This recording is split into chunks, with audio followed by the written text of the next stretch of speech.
राम जी ने जटायु जी के माथे पर हाथ रखा। ठीक है, कर सरोज सिर पर सेव कृपा सिंधु रघुवीर। और राघवेंद्र के कमल कोमल कर कमल का सुखद संस्पर्श पाकर जटायु जी ने सोचा कोई परिचित आया है, हम इसे आंख खोलकर देखेंगे ये हमें देखेगा, हम इसे देखकर रोएंगे ये हमें देखकर रोएगा। रोते रोते मर गए तो रोने के लिए फिर जन्म। तो जटायु जी आंख बंद किए हुए ही बोले, कोई भी हो मैं कहता हूं बस जाओ मुझको मरने दो। हा राम मंत्र यह माता का, आराधना इसकी करने दो। राम राम राम। गदगद होए बोले प्रभु मैं ही हूं वह राम, भक्तराज देखो तुम्हें करता राम प्रणाम। जटायु जी ने नेत्र खोल दिए, निरख राम छवि धाम मुख, विगत भई सब पीर।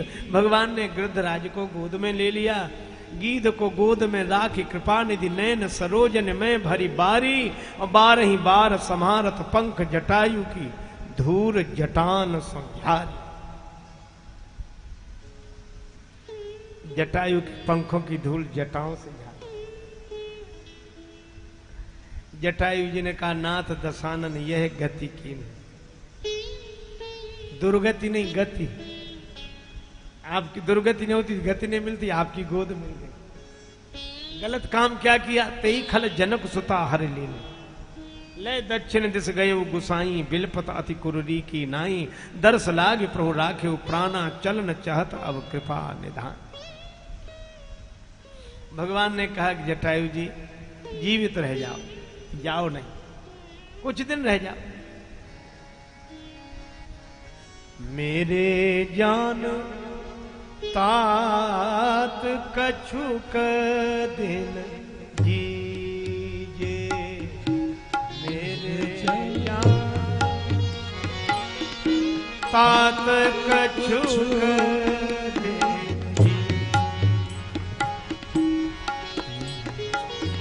तात कछुक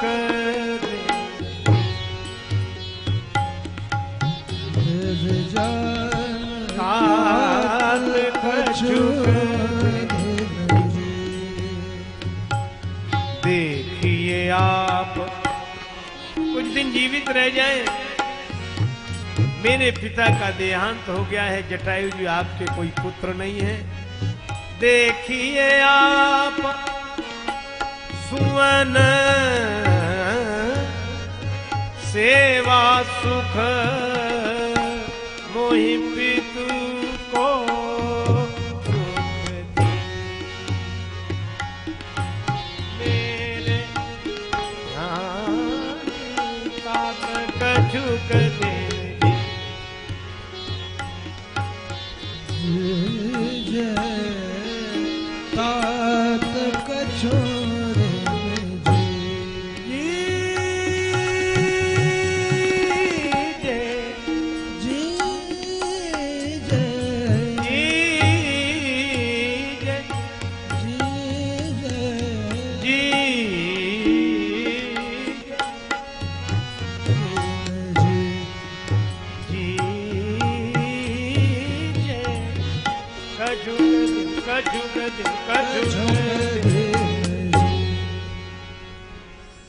आप रहेंगे तो मुझे पिता का सुख मिलेगा और मैं पुत्र की तरह आपकी सेवा करूंगा, आपको पुत्र का सुख मिलेगा।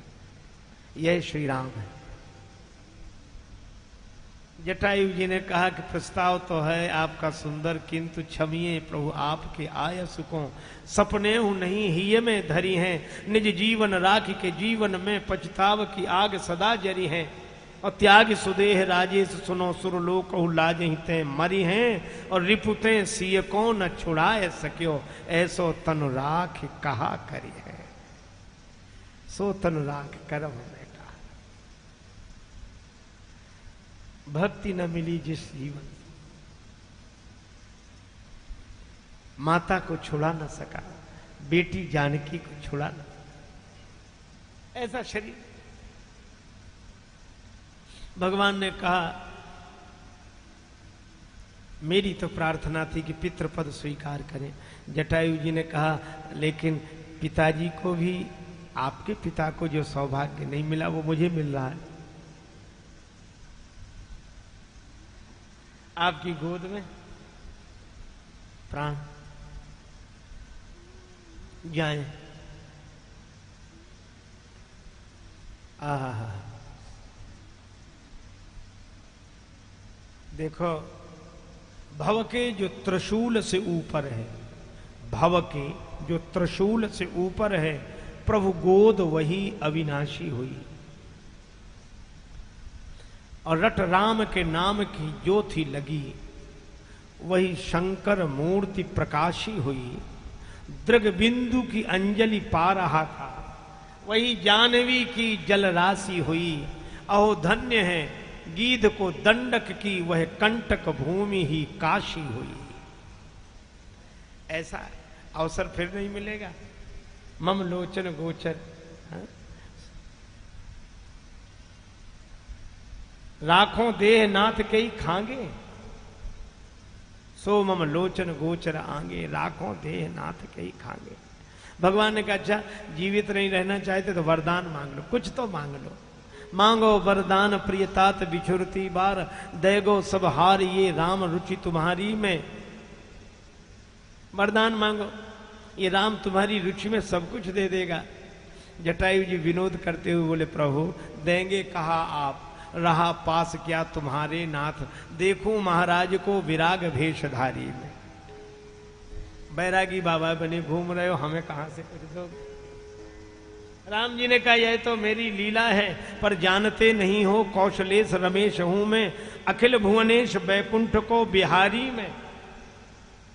जटायु जी बोले सो तो ठीक है, लेकिन आप कुछ दे नहीं सकेंगे। कहा क्यों? का गोद ले लिया या गृद्ध को विनीत याते, प्रभु की संपत्ति को भयो हूं अधिकारी में।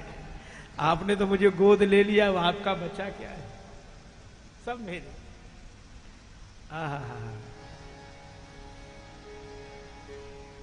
अविरल भगति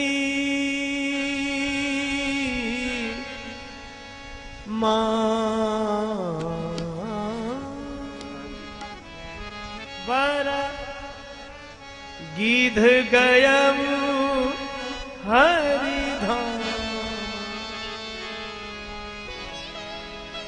धाम।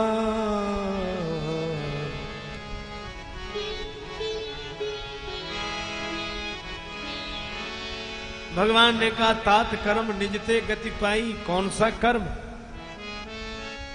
परहित बस जिनके मन माहे, तिन कहा जग दुर्लभ कछु नाहि।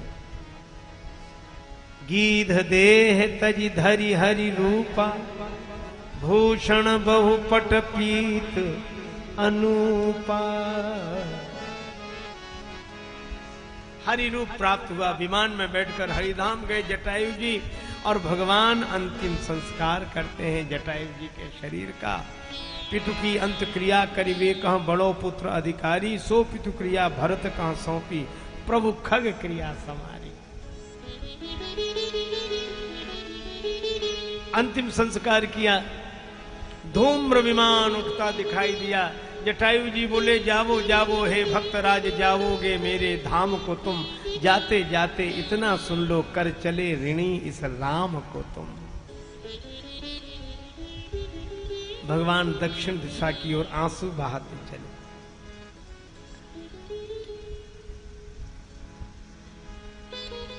लक्ष्मण जी से कहा पितु की न क्रिया संभली मुझसे, खगनायक ही की क्रिया करें। जटायु जी का अंतिम संस्कार किया। आप श्राद्ध, शास्त्र का नियम है कि कोई इतना असमर्थ हो, धनहीन हो, साधनहीन हो कि श्राद्ध में कुछ न कर सके, तो दक्षिण की ओर मुख करके आंसू ही बहा दे तो श्राद्ध हो जाता है। तो भगवान मानो दक्षिण दिशा की ओर बढ़कर जो आंसू बहाते हुए चल रहे हैं, यही गृद्धराज का श्राद्ध कर रहे हैं। नैन सलिल अनुवाय गीध कह, मनहु अरघ जलती। मार्ग में कबंध मिला, उसके सिरे ही नहीं है।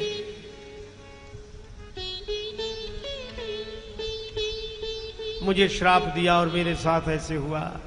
भगवान ने कहा, सुन गंधर्व कहूं मैं तो ही, मोहि न सुहाई ब्रह्म कुल द्रोही। ब्राह्मणों का विरोधी मुझे अच्छा नहीं लगता है। तुम्हारे तो सिर ही नहीं है। हमारे यहां तो वेद मन ब्राह्मणों मुखमासीत, ये ब्राह्मण देवता ही तो है। और कोई इतना भी विरोधी हो कि ब्रह्मांड की तो जाने दो, पिंड तक में ब्राह्मण का प्रतीकात्मक स्वरूप सिर ही जो स्वीकार न करे, इतना विरोधी हो, ये रहे ही नहीं। भगवान ने कहा, सिर के बिना शरीर की कोई शोभा नहीं। बुद्धि में, इस सिर में समझ हो चाहे ना हो, पर तिलक यहीं लगेगा। पूजी विप्रशील गुणहीना, शूद्र न गुणगन ज्ञान प्रवीणा, सापत ताड़त परस कहंता, विप्र पूज्य गावई संता। अच्छा, ये भगवान का निज धर्म, सनातन धर्म, कई निज धर्म ताहि समझावा। लेकिन तुलसीदास जी आगे कहते हैं कि राम जी उदार हैं। अच्छा, यह तुलसीदास जी का वैशिष्ट है कि वे परंपरा का और आप तो महापुरुषों के द्वारा दी गई व्यवस्था दोनों का सम्मान करते हैं। इसलिए मानस में अतिरेक नहीं है, अतिवादिता नहीं है, मानस में व्यवस्था है। और उस व्यवस्था के तहत पक्षपात नहीं है, पर जिसकी जो महिमा है वह कही गई। अब कुछ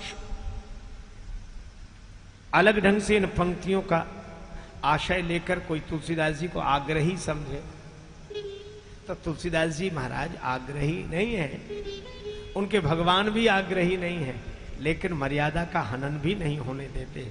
इसीलिए विप्र पूज्य अस गावही संता, पूज्य विप्रशील गुणहीना कहने वाले श्री राम कबंध को उपदेश देने के बाद जाते कहाँ हैं? तुलसीदास जी एक शब्द का प्रयोग करते हैं, ताह दे गति राम उदारा, शबरी के आश्रम पग धारा। भगवान शबरी जी के आश्रम में गए और अंतर बताया।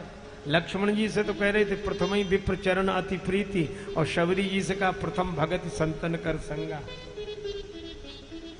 क्यों? अरे भगवान लक्ष्मण जी के ढंग से जब उपदेश करते हैं तो लक्ष्मण जी व्यवस्था विधान के अंतर्गत हैं, प्रथम ही विप्र चरण अति प्रीति, और शबरी जी प्रथम भगत संतन कर संगा। तो जो जहां है वहां से उस व्यवस्था का पालन करते हुए तो आगे बढ़े, लेकिन किसी की भी मर्यादा का हनन नहीं होना चाहिए। यही हमारे सनातन धर्म के शाश्वत आदर्श है, मानदंड है। और इसीलिए तुलसीदास जी दोनों को मिलाते हैं, वशिष्ठ जी और निखादराज को मिलाते हैं। आज राम जी शबरी माता के यहाँ आए और वे ही राम जी कहते हैं कि मानव एक भगति कर नाता। इसका बड़ा सुंदर स्वरूप, शबरी माता प्रतीक्षा कर रही, और शबरी ने कब से प्रतीक्षा की? बालिका थी, जन्मजात प्रतिभा, पर शवर जाति में जन्म हुआ। एक तो जाति की समस्या, दूसरे नारी शरीर उसकी समस्या, परिवार में मन न लगे तीसरी समस्या, मन तो भगवान में लगा। भक्ति बीज पलटे नहीं जो जुग जाहि अनंत, ऊंच नीच घर उपजे होए संत का संग। शबरी की मां ने देखा कि इसका तो मन नहीं लगता संसार में, एक ही उपाय है संसारियों के पास, विवाह कर दो। पिता ने कहा ये ठीक है, ताकि मन संसार में लग जाए। भील कुल की परंपरा के अनुरूप संबंध तय हो गया। पशु पक्षी इकट्ठे करके एक मकान में बंद कर दिए गए, इन्हीं का मांस खिलाया जाएगा बारातियों को भोजन में। आज शबरी की मां शबरी का श्रृंगार कर रही है, उलझी हुई जटाएं सुलझा रही है, कंघी चला रही है। शबरी ने कहा कि मां इतना श्रृंगार तो कभी नहीं किया, आज क्यों कर रही? बेटी तेरा विवाह है, उसी के लिए तो ये पशु पक्षी इकट्ठे किए गए जो मकान में बंद है। शबरी ने मां के हाथ से बाल छुड़ा लिए और भागी। छोड़ छोड़ माता मैं मांग ना कढ़ाऊंगी, और जाते जाते उस मकान का दरवाजा खोल दिया। सब पशु पक्षी प्राण बचा के भागे और पशु पक्षियों के हृदय से मानो अंतर्यामी प्रभु ने कहा, पशु पक्षी यह कह रहे थे कि शबरी तुमने हमें मुक्त किया है, भगवान तुम्हें मुक्त करेंगे। तुम्हें शबरी जी वन में आ गई, इस आश्रम में, उस आश्रम में जहां जाए विधान के अनुरूप सब में, एक तो तुम शबरी शवर जाति से हो, दूसरे नारी शरीर हो, आश्रम में स्थान नहीं मिलेगा। अब कठिनाई है कि वे नियम की बात कह रहे हैं, ठीक कह रहे हैं, पर शबरी क्या कह रहे हैं? अब रहीम मुश्किल परी कैसे दिवस सिरात, और मीन वियोग न सही सके नीर न पूछे बात। रोती रही, प्रभु मैं क्या करूं?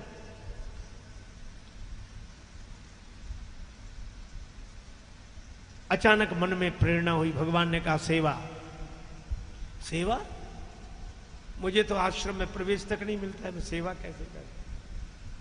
अंतर्यामी प्रभु ने कहा सेवा करो, पता न लगे, ऐसे समय सेवा करो। आश्रम में जब सब सो जाते तो शबरी झाड़ू लगा,